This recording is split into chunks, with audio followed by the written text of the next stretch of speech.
Nampak macam saya aja, sebenarnya direct daripada Allah Ta'ala. Kau nampak saya, tak betul lah. Sebagai alat saja. Nampak Allah Ta'ala mendidik. Allah Ta'ala mendidik. Hakim mendidik. Syarif. Nampak bimbingan itu daripada Allah Ta'ala. Tak nampak daripada saya. Macam itu kena nampak. Kena nampak. Directly namanya. Jadi kamu pun berucaplah terima kasih. Ucapan terima kasih bukan kata dengan berlagu, dengan berdendang, geling kepala saja. Sungguh engkau telah mendidik aku. Kata dengan faham. Terima kasih ya Allah. Aku dapat selesai daripada syirik.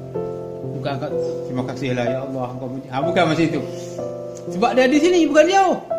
Buat apa kata kuat-kuat? Bukan, tak ada tangan seolah-olah Allah di sana. Dia duduk tak faham. Tak faham. Tak tahu. Seketua ni siapa dia? Setelah kamu Nabi, setelah kamu Islam.